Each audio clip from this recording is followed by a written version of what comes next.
எங்களது பார்வை இது எங்களுக்கு மிகுந்த வருத்தத்தை அளிக்கிறது.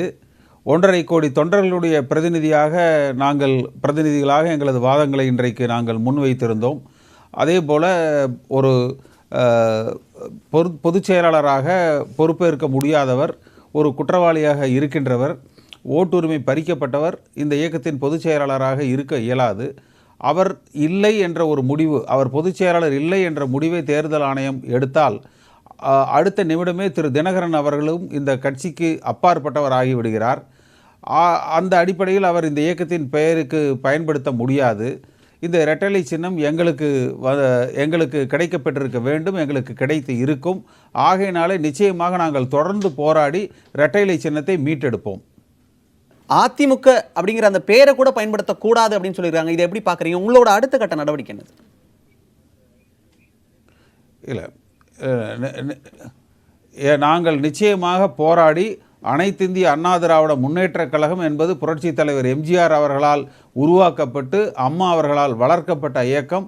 இந்த இயக்கத்திற்கு 1.5 கோடி தொண்டர்கள் இன்றைக்கு இருக்கிறார்கள். இந்த இயக்கத்தின் பெயரையும் சின்னத்தையும் அண்ணன் ஓபிஎஸ் அவர்கள் தலைமையில் தொடர்ந்து நாங்கள் போராடி மீட்டு எடுப்போம்.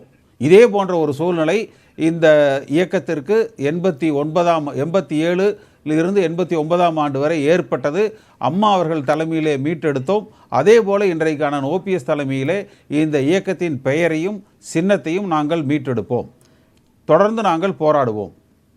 சின்னத்தை முடக்க வேண்டும் என்பதுதான் ஓபிஎஸ் தரப்பினுடைய முக்கியமான குறிக்கோளாக இருந்தது என்று டிடிவி தினகரன் தரப்பில் கூறப்பட்டது. இப்பொழுது தேர்தல் ஆணையம் அதே போன்ற ஒரு உத்தரவை பிறப்பித்திருக்கிறது. இதனை நீங்கள் எப்படி பார்க்கிறீர்கள்?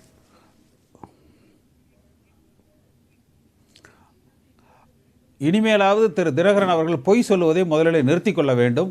இன்றைக்கு திரு அரியாமா சுந்தரம் அவர்கள் தேர்தல் ஆணையத்திலே முதலிலே அவர் சொன்ன குற்றச்சாட்டே இவர்கள் சின்னத்தை முடக்க நினைக்கிறார்கள் என்று அவர் ஆரம்பித்தார். நாங்கள் எல்லோரும் உடனடியாக அதை மறுத்து இல்லை, சின்னம் முடக்கப்படக்கூடாது என்பதை சொன்னோம். அதற்கு பின்னல் திரு அரியாமா சுந்தரம் அவர்கள் இந்த பதிலைத்தான் எதிர்பார்த்தேன், இவர்களும் முடக்க விரும்பவில்லை, நாங்களும் முடக்க விரும்பவில்லை, ஆகையினாலே எங்களில் ஒருவருக்கு இதை கொடுக்க வேண்டும் என்றுதான் தன்னுடைய வாதத்தையே ஆரம்பித்தார். அப்படி உண்மை இருக்கிற பொழுது திரு தினகரன் அவர்கள் இது போன்ற ஒரு தவறான தகவல்களை தான் பேசிக்கொண்டு இருக்கக்கூடாது. உண்மையில் நியாயத்திற்கு தர்மத்திற்கு திருமதி சசிகலா அவர்கள் இந்த இயக்கத்தின் பொதுச் செயலாளர் இல்லை என்று அறிவித்து அதன் மூலமாக திரு தினகரன் அவர்கள் இந்த இயக்கத்திற்கு அப்பாற்பட்டவர், அவருக்கு மட்டும் இந்த இயக்கத்தின் பெயரையும் சின்னத்தையும் பயன்படுத்தக்கூடாது என்று வெளியே அனுப்பப்பட்டிருக்க வேண்டியவர்கள் அண்ணன் மதுசூதனன் அவர்களுக்கு இந்த இரட்டை சின்னம் வழங்கப்பட்டிருக்க வேண்டும். ஆனால் நிச்சயமாக நாங்கள் தீர்ப்புக்கு தலை வணங்குகிறோம். ஆனால் சட்டப்படி உண்டான நடவடிக்கைகளை தொடர்ந்து நாங்கள் எடுத்து தொடர்ந்து எங்கள் இயக்க முன்னோடிகள் எங்களை வழிநடத்தி இந்த சின்னத்தை, கட்சியின் பெயரை நாங்கள் மீட்டெடுப்போம்.